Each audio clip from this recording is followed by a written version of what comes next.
In this module on habitability, the first lecture is cosmic chemistry. We've seen how the sites for life, planets, are widespread in the universe. Astronomers have had enormous success in finding exoplanets, including hundreds that are Earth-like. Now we move to the ingredients of life, the prerequisites we think are needed for biology to operate, starting with cosmic chemistry. Carl Sagan once said, "If you want to make an apple pie from scratch, first create a universe." What he meant was that the chemical ingredients for apple pies and other mundane things, but also more profound things like human beings, start from cosmology. They start from the ingredients that the universe has provided that go into these living organisms. Let's look at three very different parts of the universe and consider the frequency of abundance of their most common atoms. Let's start with the sun. These are the percentages of atoms in a typical sample of the sun. And we can see that the sun is almost entirely made of hydrogen and helium. And the sun is currently converting its hydrogen into and the three biogenic elements, or life-important elements of carbon, nitrogen, and oxygen, are highlighted in red, are far rarer than the abundant ingredients of the sun. So we see less than 0.1% of oxygen by number of atoms, only 0.1% of carbon, and even less of nitrogen. Strikingly small numbers of the atoms that are believed to be essential for life. As a counterpoint, look at the ingredients of a human being, or really any biological specimen. We see a large amount of hydrogen. Second most common ingredient is oxygen, and the 2-to-1 ratio reflects the fact that humans and most mammals are about 2/3 water. Other creatures may be larger or lesser components of water, but this 2-to-1 ratio of hydrogen and oxygen is going to be typical. The third most common ingredient is carbon. We are carbon-based life forms. Carbon provides the many bonds that are required to make extremely long molecules and generate biological complexity. But you can see that the carbon, oxygen, and nitrogen that are essential for life are far more abundant, by at least an order of magnitude, in humans or in biological tissue than they are in the sun. Let's look at the planet we're standing on. The Earth's crust is composed primarily of oxygen and silicon, with the next most abundant ingredients, the two metals, aluminum and iron. And that's because the rocks we stand on are mostly silicates or carbonates, involving a fairly large amount of oxygen, silicon, calcium, carbon, and sodium.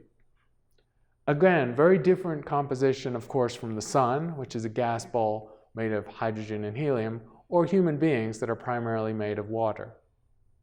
The basic point here is that carbon, nitrogen, and oxygen are enriched in living organisms relative to a typical sample of the universe, which is a star, by a factor of hundreds. And we have to know where this came from and why did this happen. Let's start with the lightest elements, the ones that the sun is made of. Hydrogen, helium, and a small amount of deuterium and lithium, deuterium is a heavy hydrogen isotope, were from the Big Bang itself, produced by fusion in the first few minutes, when the universe itself, and as a whole, was as hot as the center of the sun is now, which is to say 10 million Kelvin or larger. This process, cosmic nucleosynthesis, was a profound process that in literally a couple of minutes created 1/4 of the universe by mass into the form of helium, from the primordial ingredient of the universe, hydrogen, which is the simplest atom, one proton and an orbiting electron.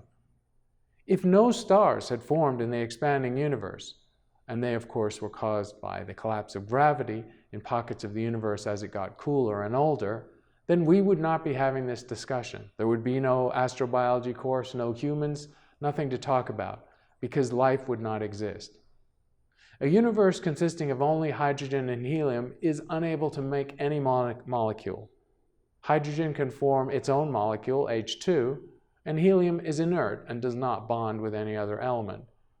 So a universe composed of only hydrogen and helium is a boring universe as far as biology is concerned.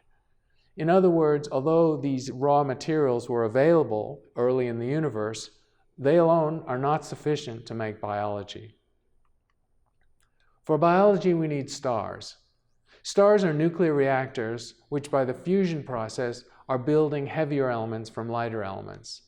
The most familiar version of this process is what happens in the Sun, where 4 hydrogen nuclei, or protons, are combined to make a helium nucleus, which consists of 2 protons and 2 neutrons. That is the process of fusion that the Sun has been doing for 5 billion years and will do for another roughly 5 billion years. All the heavy elements, however, beyond helium, were made in the cores of stars, either stars more advanced in their evolution than the Sun, or particularly stars more massive than the Sun. To make heavier elements requires a temperature in the gas or plasma that can overcome the electrical repulsion between nuclei. 2 protons will resist being close to each other by their electrical force. 2 hydrogen nuclei have 2 protons, and so the electrical force is 4 times larger of repulsion, requiring correspondingly larger temperature to force them to fuse, and so on up the periodic table. So the principle is that inside stars, higher and higher temperatures are required to fuse heavier and heavier elements, because a temperature and pressure is required to force those nuclei to merge. The fusion of 2 helium nuclei doesn't work, because we're talking now about how does carbon form. If carbon is the ingredient for life, then carbon is an interesting part of this process, because helium fusion must combine 3 helium nuclei to make carbon. This turns out to be an interesting process. It requires the coincidence of a triple fusion to generate a carbon nucleus. And that's because the product of the helium fusion of 2 nuclei has a very short radioactive decay time, and so essentially disintegrates before the 3rd nucleus can be added. This alone, plus a nuclear resonance that was discovered in the 1950s and 60s that facilitates that fusion, means that carbon is far less abundant than helium in the universe by a factor of hundreds. So carbon is actually a rare element, cosmically speaking. But sufficient carbon is made inside stars, obviously, to create biology on this planet, to allow rocky material to exist, and we think for life to potentially be abundant throughout the universe. Now, there are other ingredients for life that involve heavier elements than carbon: nitrogen, oxygen, and other trace elements that the human body and other biological tissues depend on. Where do these elements come from? The same process. Except in this case, stars like the Sun are insufficient. We need more massive stars, which go on to make heavy elements by simple combination. Think of the nuclei as little Lego blocks combining to make heavier nuclei in situations of enormous temperature and pressure. The most massive stars can go up the periodic table to make heavier elements than carbon, all the way up to iron. Naturally, the process stops at this point because iron is the most stable atomic nucleus and requires an energy input to go beyond this nucleus. And that energy input only happens in a dying star or a supernova. Another thing that's going on here is that helium capture reactions, that is, building atomic nuclei by the addition of a helium nucleus rather than a single proton, add protons 2 at a time. And since protons are being added 1 at a time and 2 at a time, elements with even atomic numbers in the periodic table are slightly more abundant than with odd atomic numbers. When we look at the abundance of elements in the periodic table cosmically, it has a sawtooth pattern representing this fact. So massive stars are required to generate the heaviest elements in the universe. By the time a massive star has evolved, it has this structure shown in cartoon form. Obviously, the materials are mixed and the demarcations are not as sharp as in a cartoon. Basically, it's an onion skin model, where the more central regions have higher temperatures and so are able to create heavier elements by fusion. And you see that the outer part of a massive star may still consist of some hydrogen that has not even been fused into helium. Within that, there will be a region where hydrogen fusion is taking place and helium is produced. Within that, a region where helium fusion is occurring, and by that triple combination process, carbon is being created. Within that, carbon can fuse with other smaller components, producing oxygen, and so on. And you see at the center of this onion skin, there's actually iron. And the core of a very massive star, late in its life, consists of iron. Now, this is not any iron that we'd be familiar with. This is not solid iron or even liquid iron. This is iron in the state of a plasma at a temperature of hundreds of millions of Kelvin and a pressure and a density that's far beyond the density of normal iron, a truly bizarre state of matter. So there's shell burning occurring that creates all these elements, and they're trapped in the star at this point. So if all the stars did was to make these heavier elements and keep them inside their cores, once again, there would be no life in the universe. Something else has to happen.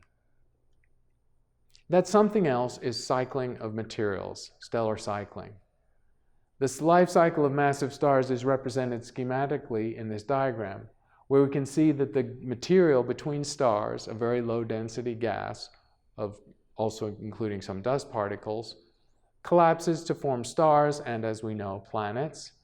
Those stars go onto the main sequence, which is where they turn their hydrogen into helium, and if they're massive enough, they go on to create other heavy elements. Late in their lives, stars become unstable, and massive stars can eject envelopes consisting of 20%, 30, even a half of their mass out into interstellar space. Because the stars have convection, which is to say, big convective cells of plasma circulating inside and outside through their core, the heavy elements they already contained or had created are mixed, and so the outer envelopes are not in a simple onion skin, but actually contain some of the heavy elements when they move out into space. So in that one way, heavy elements get seeded into space. For a massive star, there's a second, even more dramatic version of this. When the core of the star collapses, because no fusion is possible, there's no new energy source, and gravity must win, the rebound from that collapse causes a dying star supernova, a fantastic brightening of the star for a very short period of time, the expulsion of a gaseous envelope at large fraction of the velocity of light, and the spontaneous creation of heavy elements by a process called explosive nucleosynthesis.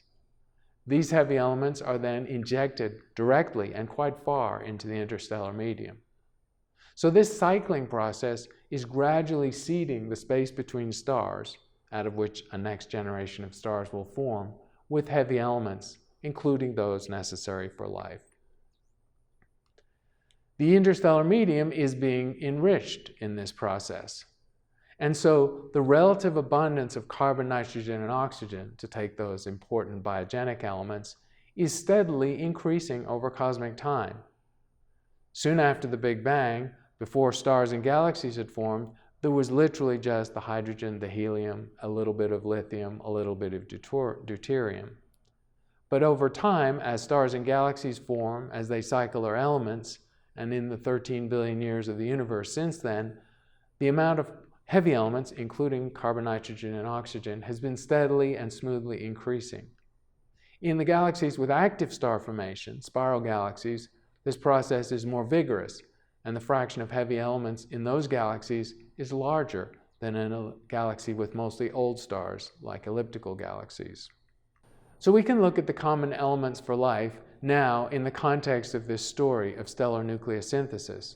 And we can see that while the sun consists mostly of primordial material, the hydrogen and helium that the universe was born with or created in the first few minutes, it still includes a small amount of heavy elements. Those heavy elements pre-existed the sun's formation.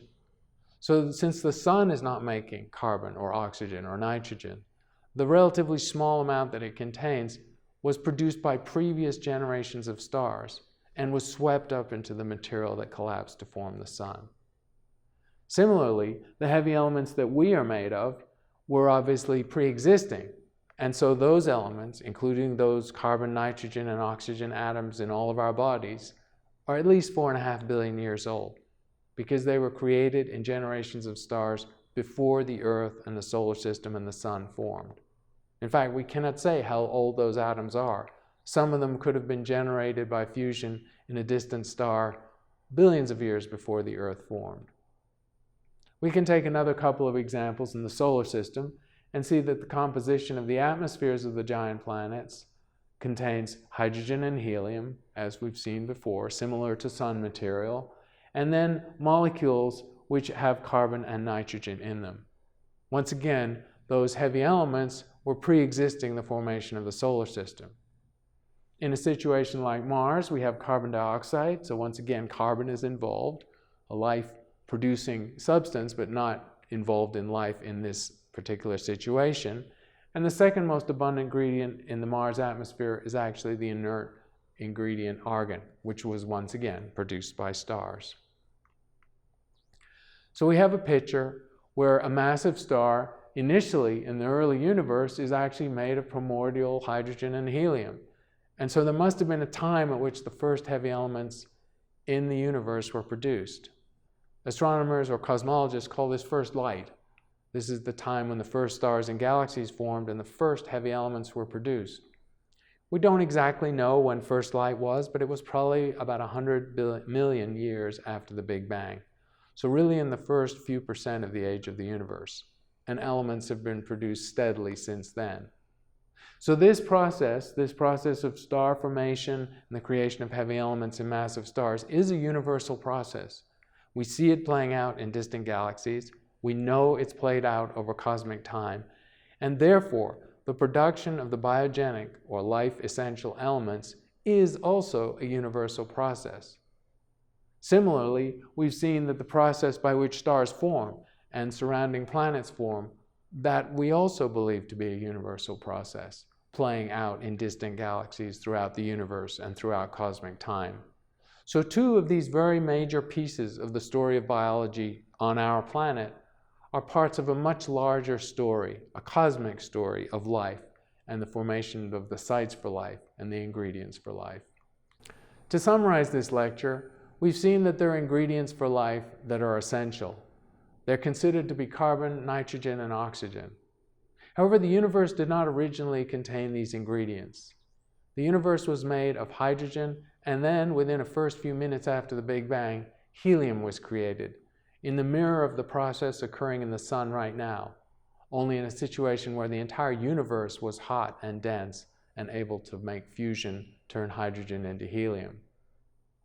All the heavy elements beyond those, and a smattering of other light elements, were created inside stars. And most of the heavy elements were created in the cores of stars much more massive than the sun, able to create high enough temperatures through the fusion process to generate elements up to iron.